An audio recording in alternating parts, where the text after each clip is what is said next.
And for Utah, their head coach is Lynne Roberts. There were changes made to try to get this team turned around and get them back to the NCAA Tournament. Coaching was not what I intended to do going into college. I played basketball in college and changed my major 5 times. It's kind of a legendary story. Still managed to graduate with a degree in history, but about my junior year of college, my basketball coach, Gordy Presnell, he's like, "Hey, Roberts, you should think about coaching." So I was like, okay. So graduated college and went right into graduate school. Was, grad assistant in the afternoon, then did grad school at night.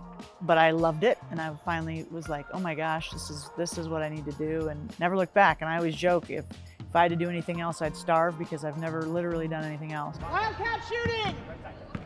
Wildcat shooting! I'm from California, spent most of my life there. And I see this in recruiting as well. You hear Utah and you don't really quite know what to think.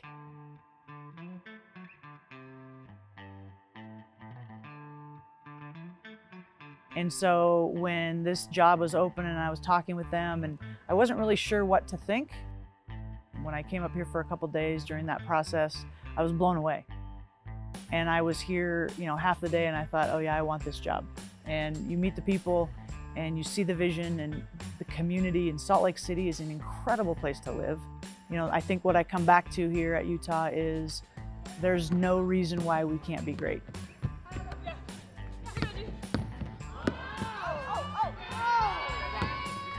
Too easy.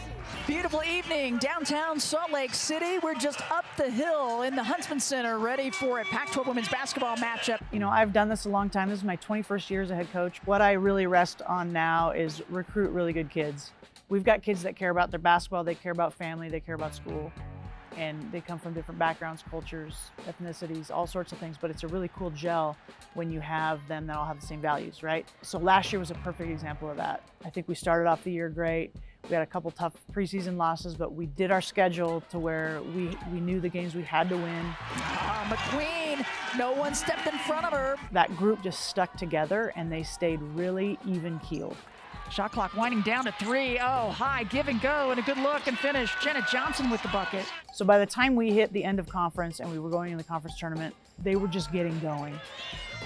Anstey close that option out, and Johnson takes a long ball, nails it. 4 teams remain in Las Vegas, Nevada, and we are ready for the first of 2 semifinals in the Pac-12 women's basketball tournament. We beat Cal, we played Washington State, played well, beat them. So after that game, they kind of thought, I think I could see it and no one said anything, but I think they started to think like, oh, we can actually win this thing.